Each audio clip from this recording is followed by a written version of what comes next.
Ai, me cortei. Você já percebeu que muitas vezes quando a gente se corta, não sangra? E tem vezes que quando nos cortamos, a gente nem sente dor. Qual será o motivo? Vem descobrir!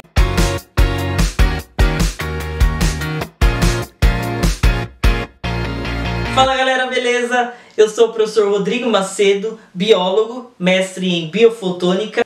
E hoje nós vamos dar uma introdução sobre os vários tecidos estudados na histologia. O corpo humano ele é formado por diversos órgãos. Nós temos 2 pulmões, um coração, 2 rins, o fígado, temos um monte de órgãos diferentes. Já acabou? Nossa, são vários órgãos. Mas o que seria um órgão? Um órgão é um conjunto de tecidos que juntos se especializam em uma função fisiológica, ou seja, cada órgão tem uma função específica dentro do funcionamento do corpo humano. E esses órgãos, eles são formados especialmente por 4 tipos diferentes de tecidos. Existem o tecido epitelial, o tecido conjuntivo, o tecido muscular e o tecido nervoso. E hoje nós vamos falar de cada um deles. O tecido epitelial ele é formado por células poliédricas e justapostas, ou seja, as células têm todos formatos geométricos e estão uma disposta lado a lado da outra. Existem 3 tipos principais de células epiteliais, como por exemplo as células cúbicas, células pavimentosas e as células colunares ou cilíndricas. Todo tecido é formado especialmente por 2 componentes: as suas células e a matriz extracelular. Nossa, mas o que seria a matriz extracelular? É tudo que está ao redor das células, o meio extracelular onde as células estão inseridas. Veja que no tecido epitelial, ao contrário dos outros, ele é um tecido que tem uma quantidade muito pequena de matriz extracelular. Sendo assim, o tecido epitelial ele é avascular. Exato, não existem vasos sanguíneos no tecido epitelial. Dentre as funções, o tecido epitelial de revestimento, que serve para revestir a estrutura dos órgãos. Por exemplo, a pele ela é toda revestida por tecido epitelial, e também as mucosas, ou seja, a boca, dentro do nariz, todo o tubo digestivo. E esses tecidos epiteliais, eles podem ser estratificados, ou seja, um tecido com várias camadas de células, como observamos da pele. E também o tecido epitelial de revestimento simples, que são tecidos especializados em absorver nutrientes ou secretar substâncias. Já o tecido epitelial glandular, ele é especializado em produzir e secretar substâncias no nosso corpo. Por exemplo, o hormônio tireoidiano e também a testosterona. Também ele secreta algumas enzimas no nosso organismo. Temos a saliva, as enzimas digestivas e várias outras moléculas. O tecido conjuntivo é um tecido de conexão. As suas funções são dar sustentação e suporte ao organismo, preencher os espaços entre os órgãos, preencher os espaços dentro dos órgãos, além de nutri-los. O tecido conjuntivo é formado por diversas células bem diferentes entre si. Ele tem uma quantidade muito grande de matriz extracelular. A matriz extracelular do tecido conjuntivo é formada especialmente por fibras de colágeno, fibras elásticas, proteoglicanos e glicosaminoglicanas, que que são substâncias que permitem que a matriz extracelular conjuntiva seja mais fluida, menos densa. No tecido conjuntivo propriamente dito, existe uma célula principal chamada de fibroblasto. Sim, é o fibroblasto quem vai produzir as fibras de colágenos, as fibras elásticas, possibilitando que o tecido conjuntivo seja denso, ou seja, com muitas quantidades de fibras colágenos, e também o tecido conjuntivo frouxo, que nós observamos a presença de uma grande quantidade de matriz extracelular, muitos fibroblastos e poucas fibras. O tecido conjuntivo propriamente dito denso, temos, por exemplo, os tendões. Veja que os tendões são estruturas muito resistentes, né? Que estão principalmente nas nossas articulações. Também o tecido conjuntivo propriamente dito frouxo, com muita matriz extracelular, está presente na derme. Onde ficaria a derme? No órgão chamado de pele, conhecemos bem. Temos a epiderme, que é a camada superior de tecido epitelial, e logo abaixo nós vamos ter uma camada um pouco mais grossa chamada de derme. Nesta derme nós encontramos o tecido conjuntivo propriamente dito frouxo, com muita matriz extracelular, muitos fibroblastos e poucas fibras. É na derme, é neste tecido frouxo que vão permear os vasos sanguíneos. Ainda sobre o tecido conjuntivo, nós vamos observar a presença de uns tecidos especiais, porque eles são diversificados. Então nós vamos ter o tecido conjuntivo ósseo, cartilaginoso, sanguíneo e adiposo. No tecido ósseo, nós vamos encontrar uma célula principal chamada de osteócito, outra chamada de osteoblasto. O osteoblasto, ele vai produzir ossos novos através de cristais de cálcio. Sendo assim, a matriz extracelular, ela é muito enrijecida, ela é calcificada, porque na matriz extracelular vai haver muitos cristais de hidroxiapatita, possibilitando que os ossos sejam esses órgãos com essa estrutura rígida e muito forte. O tecido cartilaginoso, nós vamos encontrar uma célula chamada de condrócito. O condrócito, ele vai ter a função de produzir na matriz cartilaginosa um colágeno diferente, um colágeno chamado de colágeno tipo 2. O colágeno tipo 2, ele permite que a matriz do tecido cartilaginoso seja ao mesmo tempo flexível e estruturada, mantendo a estrutura dos órgãos no local. Onde nós vamos encontrar cartilagem no nosso organismo? Em órgãos que precisam manter a sua estrutura. Temos o nariz, as orelhas, a traqueia. Veja bem, a traqueia, ela é um tubo que compõe a nossa árvore respiratória e ela não pode se fechar, porque se a traqueia ou os brônquios se fecham, nós não conseguimos respirar. Então, ela é formada de cartilagem. O tecido conjuntivo sanguíneo, ele é o tecido mais diferente de todos, porque ele é o único tecido conjuntivo líquido, porque ele tem uma grande quantidade de água que está presente no plasma sanguíneo.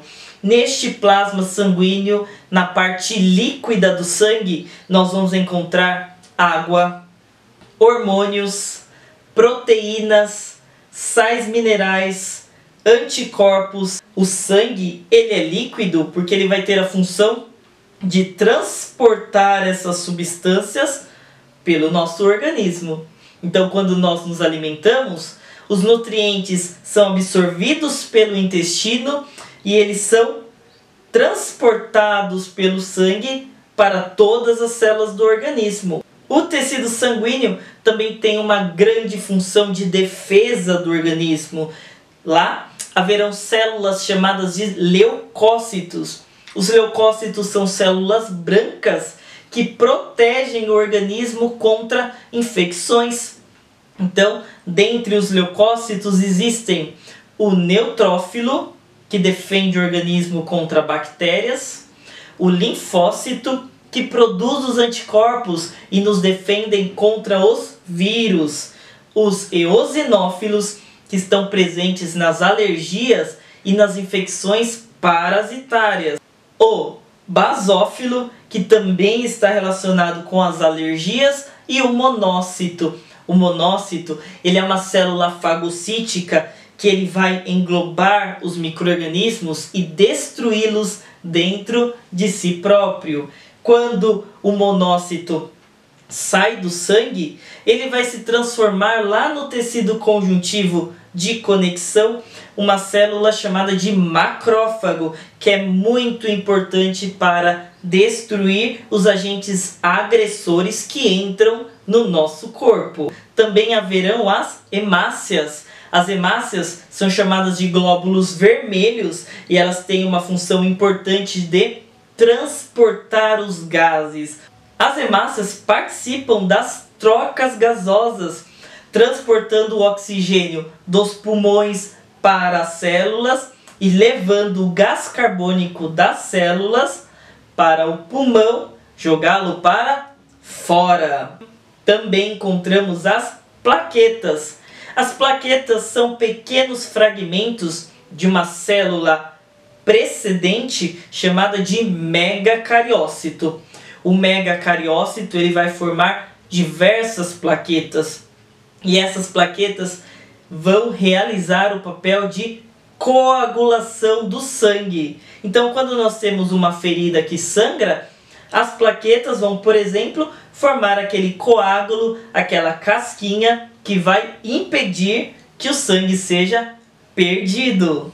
No tecido conjuntivo adiposo, temos uma célula chamada de adipócito. Ela é uma célula que gera muita pinocitose, ou seja, ela absorve muitas gotículas de gordura para formar o tecido de reserva energética do nosso organismo. Ou seja, o tecido adiposo ele existe para nos manter aquecidos, para nos manter com energia, por exemplo, num caso de um jejum, ou para fornecer energia em momentos de atividades físicas.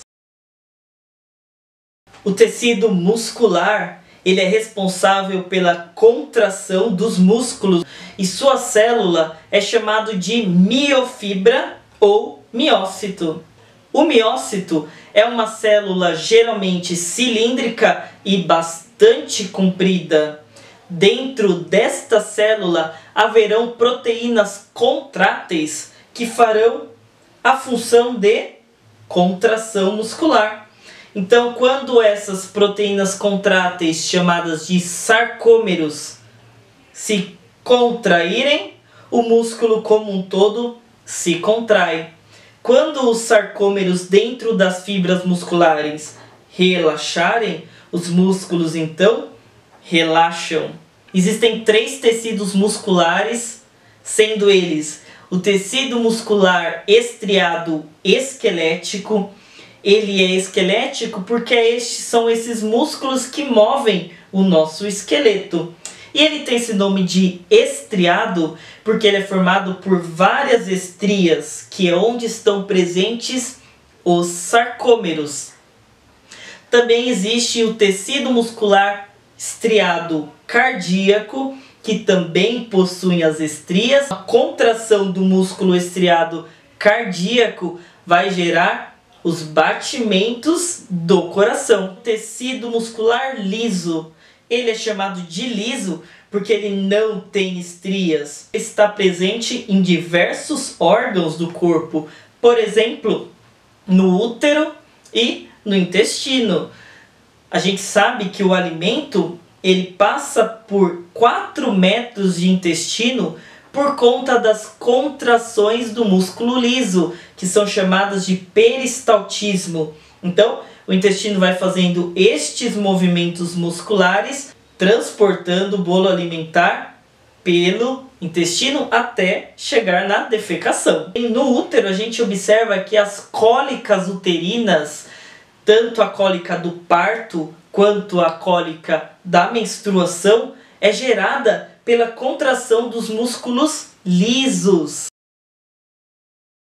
O tecido nervoso, por sua vez, ele está especializado em condução dos impulsos nervosos. Ele vai captar do meio ambiente os diversos estímulos sensoriais dos nossos sentidos. Então, os odores, os sons, o paladar, as sensações do tato, todas elas são recebidas pelas células nervosas e elas são transmitidas por células que têm um filamento único e bastante comprido, chamado axônio, para o nosso cérebro. O nosso cérebro, então, ele envia novamente uma resposta motora por outros neurônios até os músculos, que vão gerar uma ação muscular ou uma ação glandular. Então, existe particularmente uma célula muito importante no tecido nervoso.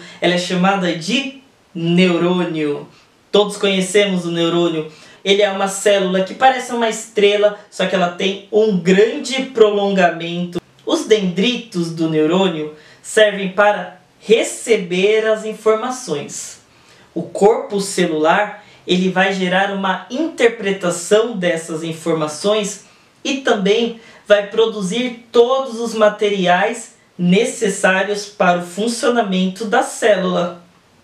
O axônio, por sua vez, ele vai gerar a transmissão do impulso nervoso. No fim do axônio, vamos observar a terminação nervosa. Na terminação nervosa, o impulso nervoso vai ser transmitido deste neurônio para o próximo. E para isso é necessário uma molécula chamada de neurotransmissor. Os neurotransmissores, eles são liberados na fenda que existe entre os dois neurônios, chamada de fenda sináptica. Quando o neurotransmissor é liberado na fenda sináptica, ele abre os canais do próximo neurônio, possibilitando que a informação nervosa seja transmitida do neurônio anterior para o próximo neurônio até chegar no cérebro, ou então na via descendente até chegar nos músculos. E quanto à matriz extracelular do tecido nervoso, não existe. Não tem matriz extracelular. Por qual motivo? Veja bem, o impulso nervoso, ele tem uma natureza elétrica e a matriz extracelular é composta especialmente por água. Então veja bem, impulso elétrico e água daria certo? Com certeza não. O tecido nervoso não pode ter contato com a água porque ele vai gerar uma espécie de curto-circuito e os neurônios acabam morrendo. Então, o tecido nervoso não dispõe de matriz extracelular. A nutrição do tecido nervoso será realizada pelo suporte de uma outra célula nervosa chamada de astrócito. Agora, sobre a nossa dúvida. Como que às vezes, quando nos cortamos, não sangra? Existe um motivo. Veja bem, a nossa pele é um órgão. Por ser um órgão, como nós vimos, ela é composta por vários tecidos diferentes. Então na pele vai haver a epiderme, que é tecido epitelial, a derme, que é tecido conjuntivo, onde estão os vasos sanguíneos. Também na derme vão estar presentes o tecido nervoso através dos nervos. E logo abaixo teremos a hipoderme, que é o tecido adiposo, e um pouco mais abaixo estarão os músculos próximos da pele. Então, veja bem, quando nós nos cortamos que sangra, é porque o corte foi tão profundo que atingiu a derme. Então, os vasos sanguíneos foram danificados, está havendo a perda de sangue. Quando nos cortamos que não sangra, é porque o corte ficou a nível do tecido epitelial. O tecido epitelial, como nós vimos, ele é avascular. Então, se ele não tem vasos e ele foi lesionado, ele não sangra. E por que às vezes quando nos cortamos ou quando nos queimamos, acontece aquela sensação de dor? Porque na pele também existe nervos, terminações nervosas livres, especializadas em sentir o estímulo da dor. O estímulo da dor existe para alertar o nosso cérebro que nós precisamos ter um pouco mais de cuidado com aquela área lesionada para que ela não seja mais lesionada. Tá certo? Então é isso. Essa foi a nossa videoaula de hoje. Se você gostou, dá um curtir. Não se esqueça de compartilhar com seus amigos e também de se inscrever no nosso canal.